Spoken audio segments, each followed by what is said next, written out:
started today, I wanted to acknowledge Mrs. Miller, who is the husband of Rayshard Brooks.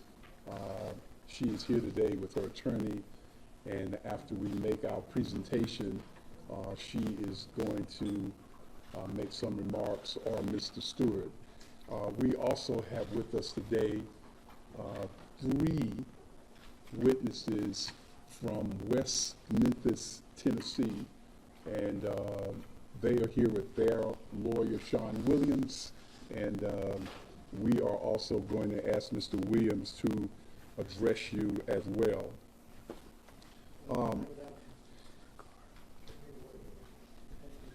So we have decided to issue warrants in this case today. I have with me copies of the warrants, and after my presentation, we will let you know how you can get copies of the warrants today. Why were we able to charge this case now? So I want to explain that we have already had an opportunity to speak with 3 of the witnesses in this case, and those are the 3 witnesses who were from West Memphis, Tennessee. We have had an opportunity to conduct interviews with 7 other witnesses other than the 3 witnesses from Tennessee. We've also had an opportunity to view, let's see if you can turn it on.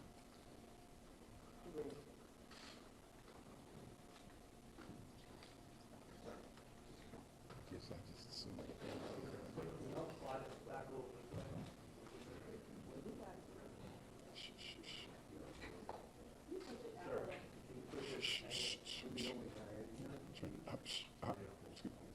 There you go. So, Tracy, that's fine, brother. So we have had an opportunity to review 8 videotapes, 2 Atlanta body cam tapes, 2 Atlanta Police Department dash cam tapes. We have also had an opportunity to review a Wendy surveillance tape. We have also viewed 3 citizen cell phone videos. With many of the videos, we had the opportunity to enhance the videos so that we could get a better look. The other thing that we have had an opportunity to do is to view some of the physical evidence. The Chevrolet Trailblazer was a vehicle that was in the line at Wendy's on the night of this incident, and it received a shot from Officer Ross' gun.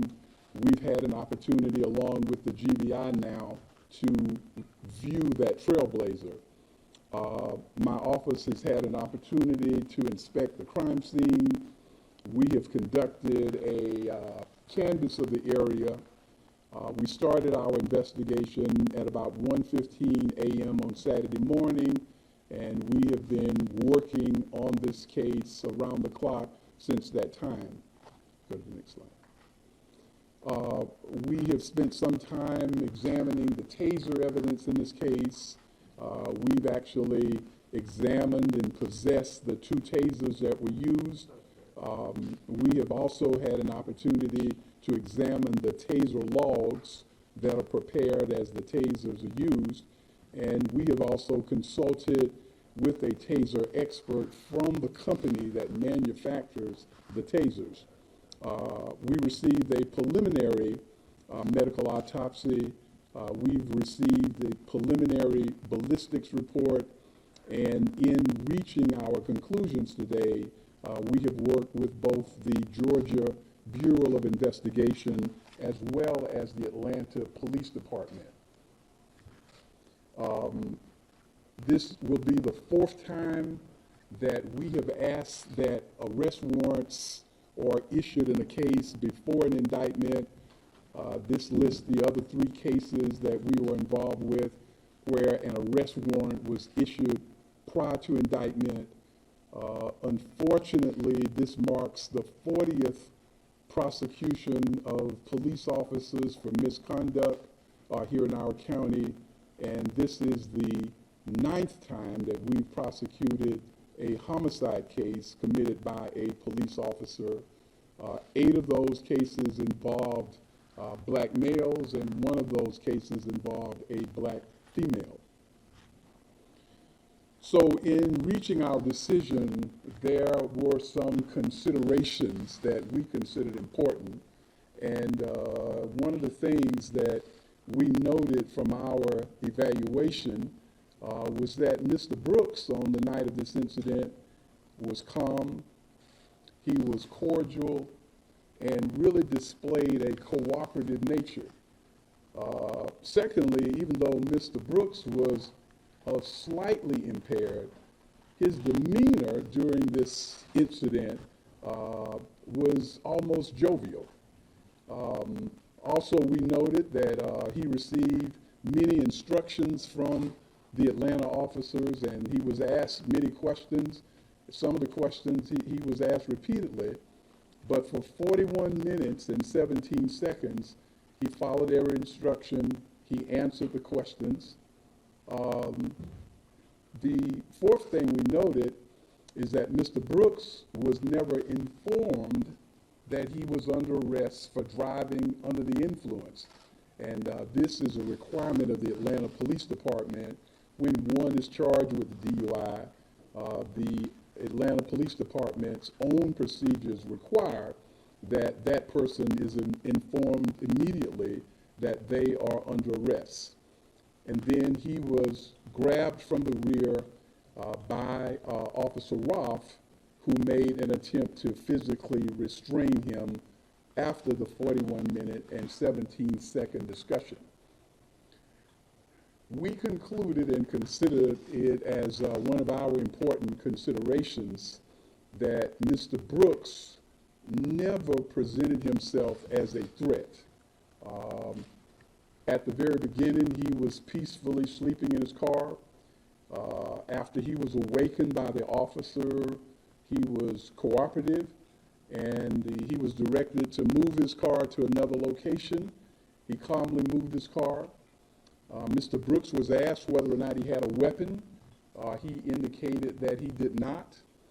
Without any resistance, he passed his driver's license to the officers, and the officers then asked Mr. Brooks whether or not he would consent to a pat-down or a body search, and Mr. Brooks allowed them to search him, and the search yielded no weapon.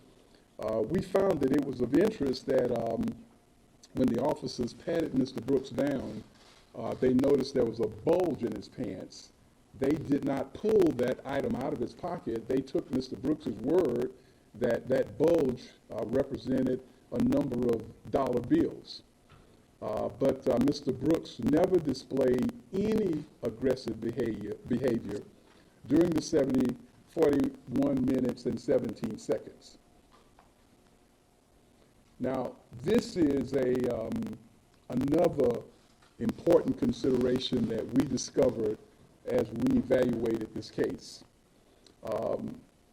Once Mr. Brooks was shot, there is an Atlanta policy that requires that the officers have to provide timely medical attention to Mr. Brooks or to anyone who is injured. But after Mr. Brooks was shot, for some period of 2 minutes and 12 seconds, there was no medical attention applied to Mr. Brooks. But when we examined the videotape and in our discussions with witnesses, what we discovered is during the 2 minutes and 12 seconds that Officer Roth actually kicked Mr. Brooks while he laid on the ground, while he was there fighting for his life. Secondly, from the videotape, we were able to see that the other officer, Officer Brosnan, actually stood on Mr. Brooks's shoulders while he was there struggling for his life.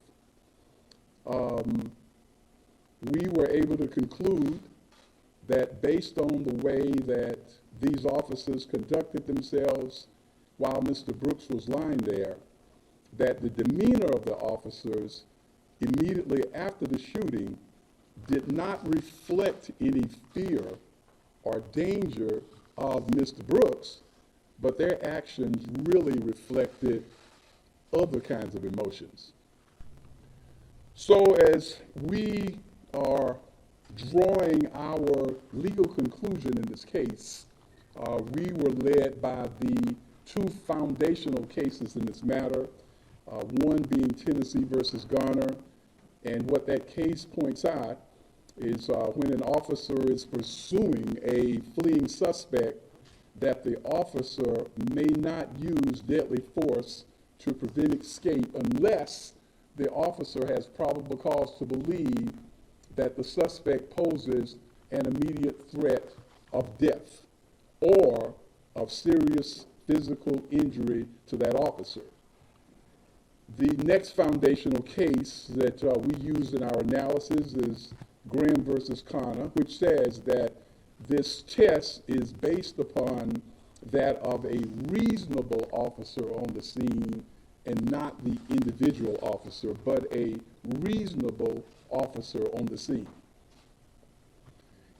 We've concluded at the time Mr. Brooks was shot that he did not pose an immediate threat of death or serious physical injury to the officer or officers. If you would get the photograph, the taser.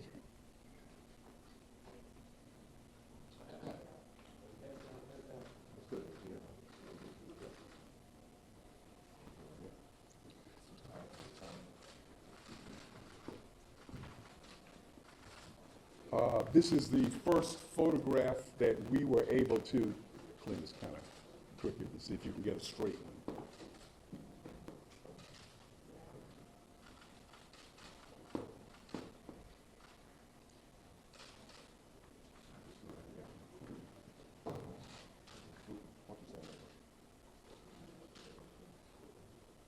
What this photograph illustrates is the point that Officer Roth at this point was firing a taser, and this is Mr. Brooks, who was firing a taser as well, but I don't know if you can see it clearly. The prongs from the table, the taser were actually fired above Officer Roth's head. I'd like for you to also look at the position of Officer Roth in Mr. Brooks, that they are here next to this red automobile. If we look at the next photograph,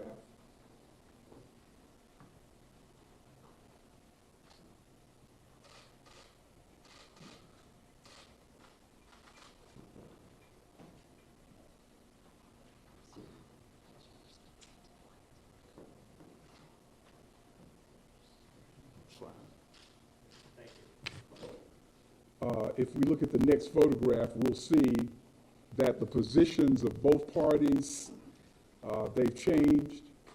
Mr. Brooks has now moved away from his original position, and we estimate the distance is probably about 12 feet.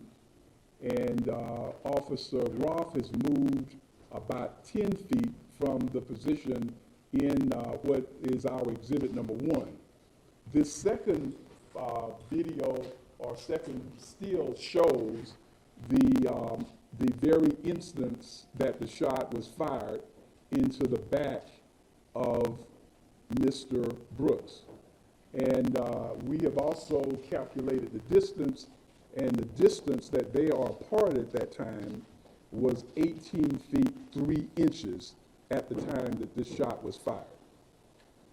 So based upon that information, we have concluded that Mr. Brooks was running away at the time that the shot was fired. Mr. Brooks was shot twice in the back. One of the shots was a center shot to the back that penetrated his heart, and it was done by a 9mm Glock. Now, one of the things that we also relied upon in our conclusion is something that is called under the law, referred to as an excited utterance. And that's when someone makes an immediate statement, and because it is made without the ability to consult with counsel or to think about it, under the law, an excited utterance is considered as highly reliable. And at the time that the shot was fired, the utterance made by Officer Roth was, "I got him." That was the statement that was made at that time. We also noted that Officer Roth was firing a taser at Mr. Brooks. The City of Atlanta SOPs, in fact, prohibit officers from firing tasers at someone who is running away. So the City of Atlanta says you cannot even fire a taser at someone who's running away, so you certainly can't fire a gun, a handgun, at someone who is running away. So in addition to our findings, as many of you all already know, that the Atlanta mayor, Mayor Keisha Bottoms, and the police department concluded that Officer Roth's actions were excessive and in violation of APD's SOP. There's an SOP, I believe it's 4.1.1, and after their analysis that the actions were excessive, Officer Roth was fired. We have also concluded that Roth was aware that the taser in Brooks's possession, that it was fired twice. And once it's fired twice, it presented no danger to him or to any other persons. Now, we have had something quite remarkable to happen in this case, and it involves the testimony of the other officer, Devin Brosnan, because Officer Brosnan has now become a state's witness. He has decided to testify on behalf of the state in this case. What he has said to us, that is within a matter of days, he plans to make a statement regarding the culpability of Officer Roth, but he indicated that he is not psychologically willing to give that statement today. Officer Brosnan, however, has admitted that he was in fact standing on Mr. Brooks's body immediately after the shooting. So these are the charges that we have had filed today, signed by one of our Superior Court judges. These are the 11 charges against Officer Roth. The first charge is felony murder.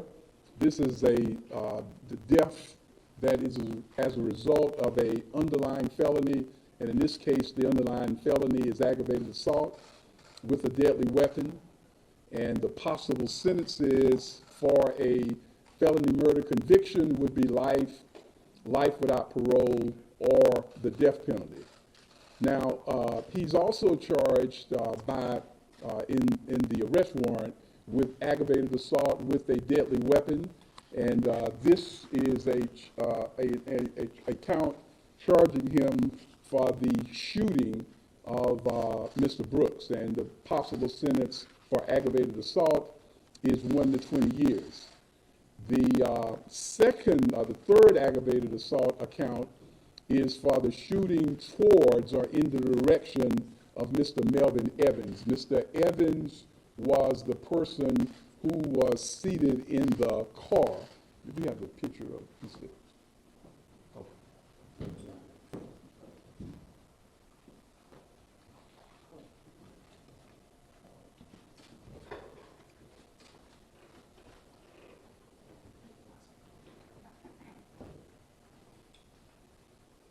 And if you would point out, this automobile is the place that Mr.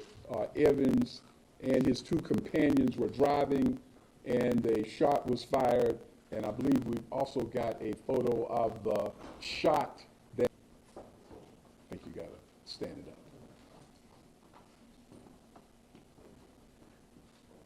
And so with count 4 against Miss Officer Roth, it charges him with aggravated assault for firing the weapon in or in the direction of Danielle Killians, who was in the passenger side of the front seat of the car. Next slide. Count 5 is an aggravated assault charge, and this was a charge for shooting towards or in the direction of Michael Perkins. Mr. Perkins was seated in the rear of this same vehicle at that time. There's a charge for criminal damage for shooting into that vehicle. Also, Officer Roth is charged with 7 violations of office. Each one of those carries a 1 to 5 sentence. These are violations of his oath of office for the city of Atlanta, arresting Mr. Brooks for the DUI without immediately informing him of the arrests, shooting a taser at Mr. Brooks while he was running away, which again is a violation of Atlanta's own SOP. Thirdly, excessive force when shooting a firearm at Mr. Brooks. And number 4 is the failure to render timely medical aid. Those are the 4 violations of oath. The 8th is for kicking Mr. Brooks, and the possible sentence for kicking Mr. Brooks is from 1 to 20 years. And we actually have a photograph of the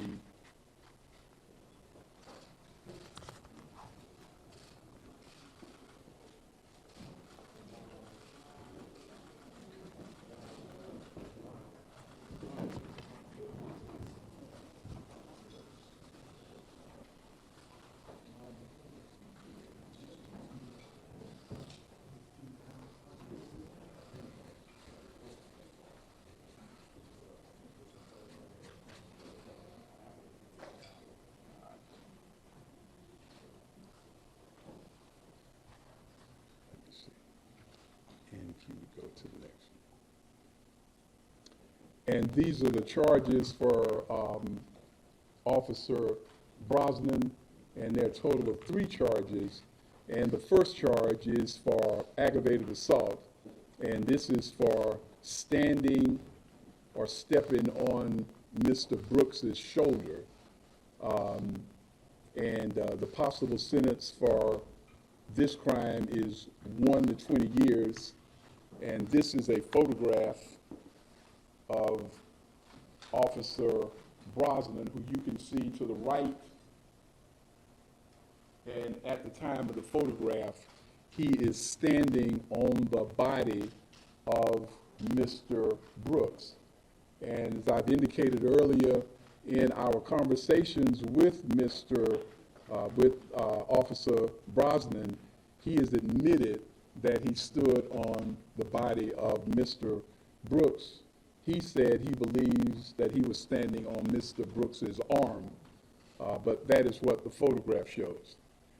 We've also charged him with additionally 2 violations of oath. One is for the standing on the shoulder.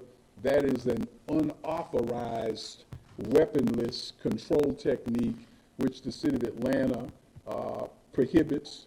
And the second violation of oath was for the failure to render timely medical aid to Mr. Brooks. Let's see. So the arrest warrants have already been signed. We are asking Officer Roth and Officer Brosnan to surrender themselves by 6 p.m. on tomorrow. Because Officer Brosnan is now becoming a cooperating witness for the state, we are asking the court to grant a bond of $50,000 and to allow Mr. Officer Brosnan to sign that bond. As I indicated, that he would become one of the first police officers to actually indicate that he is willing to testify against someone in his own department. As for Officer Roth, the person who fired the 2 bullets, we're recommending no bond for Officer Roth. If he is given a bond, that would be done by one of our Superior Court judges. But because of the severity of his act, and then following up that act with kicking Mr. Brooks, we're asking that he not be granted a bond. I think that's it. I do want to ask Mr. Sean Williams. Mr. Williams represents Melvin Evans, who was driving the vehicle from Memphis. I have already apologized to Mr. Evans on behalf of the people of Fulton County and the city of Atlanta. He was only down here for a short while, and it's really unfortunate that his vehicle was fired upon that night. Sean. Thank you, Mr. Howard. I first want to, on behalf of all 3 of my clients who not only witnessed this horrific and tragic killing of this young man, I want to offer the condolences from them to the Rayshard Brooks family, and particularly his daughter. It has been very difficult for each one of my clients because they witnessed it, and they themselves have a lot of emotion on what they saw and what they was a part of voluntarily. I want to thank Paul Howard personally and commend him. I've been doing these type of cases across this nation, and Mr. Howard is one of the few prosecutors who will actually go on the line to even investigate something like this, as serious as this, and to do it in a way that I believe makes this city proud, as I'm a resident of this great city. And as he said, with greatness comes responsibility. The city of Atlanta is a great city, and I wanted to apologize to my clients themselves that they came from Memphis and witnessed this. They're not going to give statements here today, but I will confirm to you that they have met with the Georgia Bureau of Investigation, provided them statements as well as information to support what you saw presented today by Paul Howard. It confirms that at no time was Mr. Brooks ever a threat to anyone, including the officers in that Wendy's parking lot. My client's statements confirm that Mr. Brooks was running, his back was turned, and was never a threat to anybody. The only threat that arose is when officer pulled out a gun. 2 of those bullets entered Mr. Rayshard Brooks' body, killing him. 1 of those bullets entered my client's vehicle, almost killing them. We could be here talking about 4 murders. And for that, my clients have suffered a lot, but nothing compared to what this family has. And with that said, my clients are here to join the fight of justice, to provide any assistance to this family, as well as to the Fulton County District Attorney's Office, as well as the GBI. And they look forward to an opportunity where they have justice is served. And I want you to know that they were fearful for their lives. That bullet came very close to them, and Mr. Brooks's body laid less than 10 feet from their vehicle. And keep in mind, this was in a crowded Wendy's drive-through parking lot. And when you take the actions of reasonableness, as Mr. Howard said, reasonableness never has a deadly weapon being fired when you have innocent bystanders like my client standing. All of those things, as well as the fact that Mr. Brooks was not a threat to any officer that night, should have gone into play, but it didn't. And I hope and pray that with this action by Fulton County District Attorney's Office, as well as the actions by Mayor Bottoms and the task force, that we don't have to have any more press conferences like this anytime soon. Thank you, Mr. Howard. I appreciate it. And ladies and gentlemen, Mrs. Miller, who is the wife of Rayshard Brooks is here today. I think her attorney, Chris Stewart, is going to speak in her stead.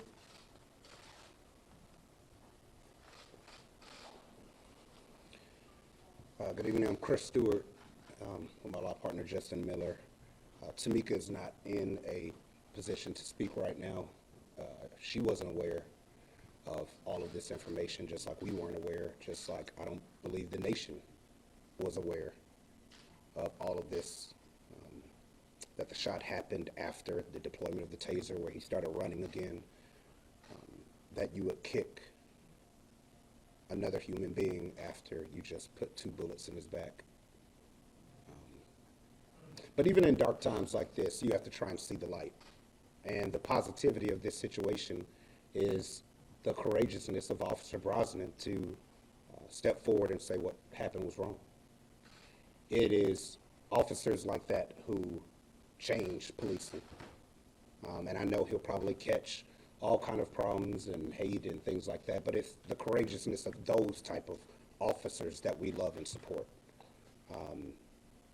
It's the courageousness of district attorneys that are going to do their job. And we were willing to accept whatever the findings were. But that's why people elect you. Do your job. That's why you become a police officer. Do what's right. So it's not a day of joy watching the charges and what's going to happen to this officer, because it shouldn't happen. So it's heartbreaking, but it is an attempt to redefine justice. Because like I said before, we don't have any idea what it is anymore in this world. And if this is what justice is going to start looking like, officers stepping forward to stop other officers, coming forward and helping try and get a family who now has their father gone justice, then we support it. And thank everybody out there who is supporting this family and trying to change the world of policing for the better for everybody.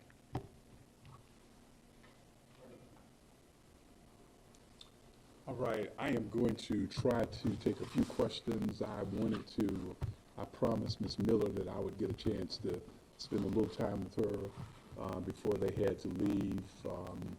It is a very unfortunate situation for her, and so I'll take a few questions at this time. Mr. Howard, could you elaborate, please, on this being the first time a law enforcement officer here in Atlanta has decided to come forward and say they will indeed speak against a partner in the department, sir? We have, as I indicated earlier, we've had about 40 of these cases that we've prosecuted, and I don't remember a circumstance where we've had an officer, particularly in a case this important, to step forward and to say that they would cooperate with the state. So we are really appreciative of Officer Brosnan. Hopefully that will mean that this matter can be resolved in a much quicker manner, but we certainly appreciate his courage in standing up and taking that step.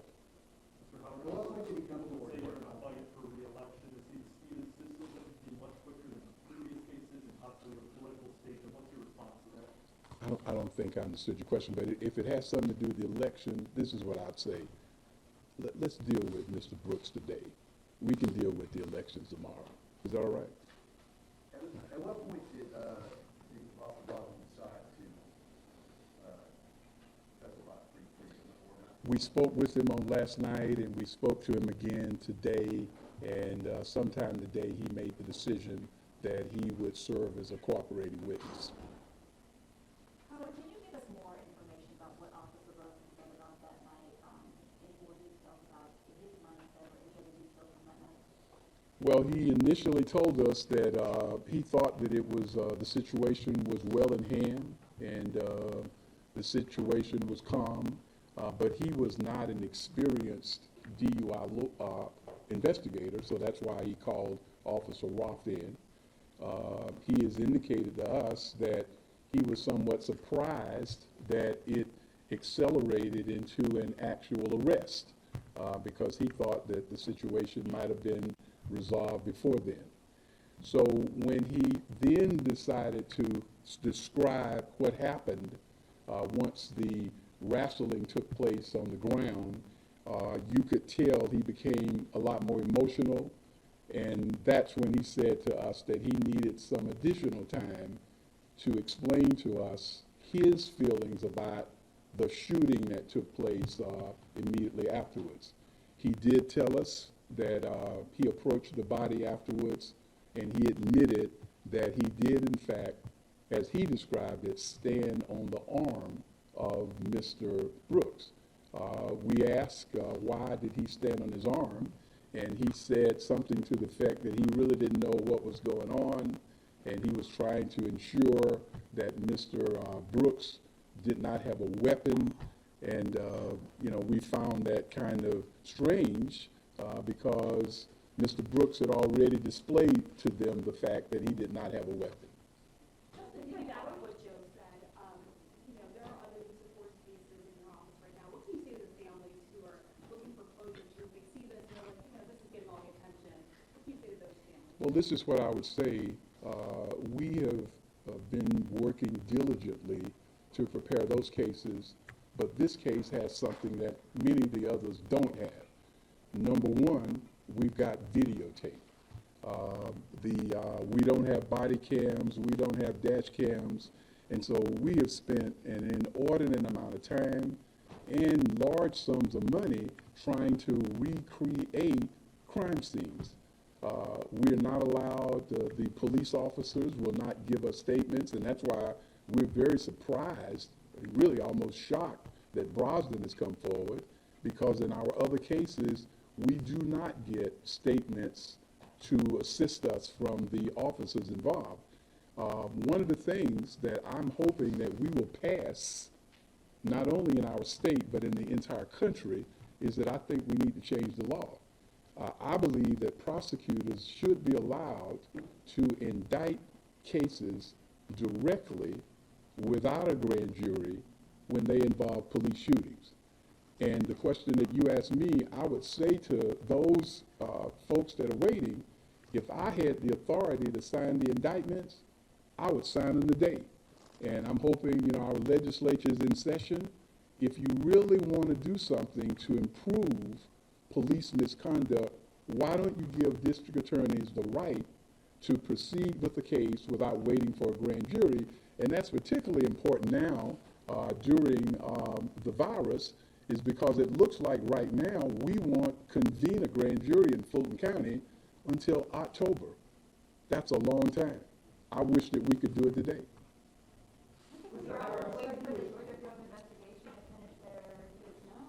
We sometimes we do and sometimes we don't.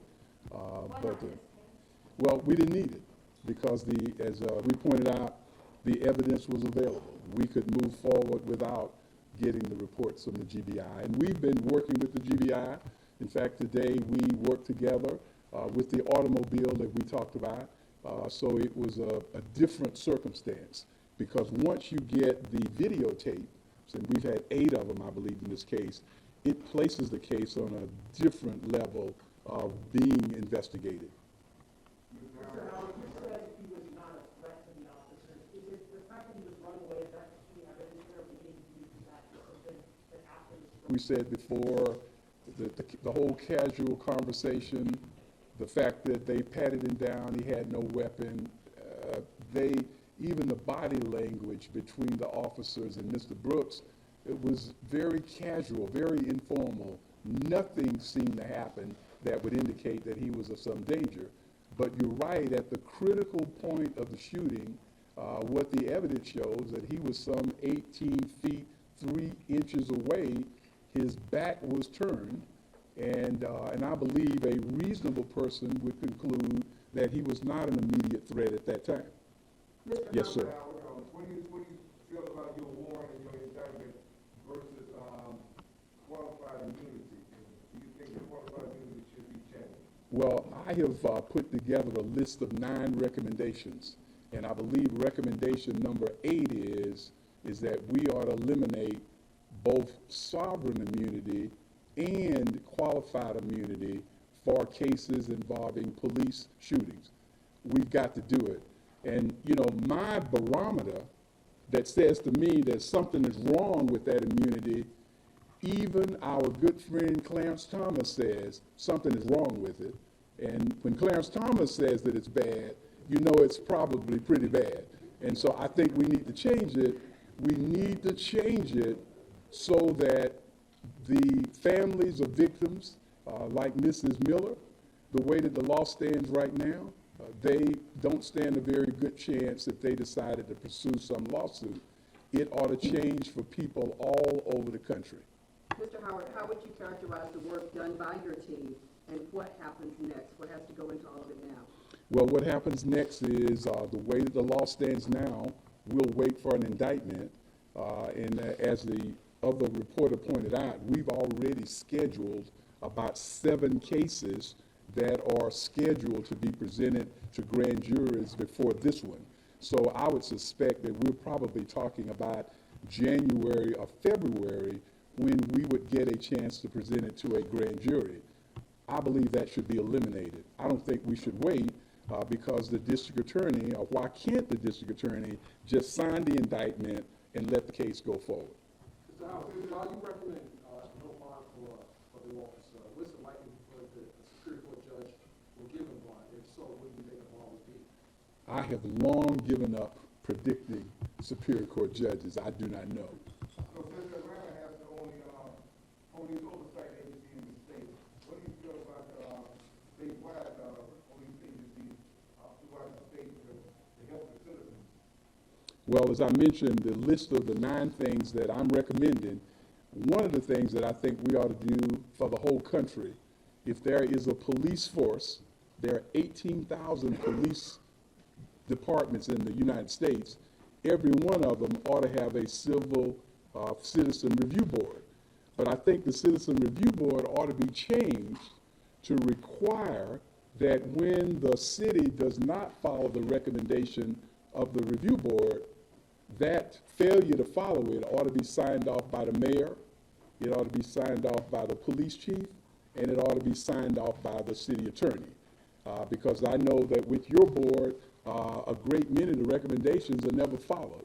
And the citizens believe what's the use of having a board if they never follow any of the recommendations. And so I think it ought to change for people all over the United States. And it's really kind of sad that Atlanta is one of the only jurisdictions in the entire United States with an active civilian review board. So you mentioned that Officer Robin will be giving statements in coming days. Is that you or is that public? Is that to investigate? To the DA's office, yes. Yes. So let me take one more. Officer Brosnan has already provided a statement saying that you're moving too quickly with this decision. Well, they- That officer that you're saying just how you're trying to move in. Yeah, well, I would expect that he would do that, and I'm not surprised by that. But we've already interviewed him twice, and so I can tell you what he has said to us. Mr. Howard, could you quickly respond? Attorney representing Officer Wolf has put out a very detailed statement. Part of it saying that the danger that this withdraws, what does that have to also withdraw? Proves that he's almost like gunshot coming at him, he saw the flashes, supposedly from the taser. He doesn't declare that with a handgun. Do you have a response to that? I don't. I stand by what we've said today. I think that is the reasonable interpretation, and I think if there is some litigation in court, I think that what we contend will be proven to be the correct view of what happened. Thank you all very much.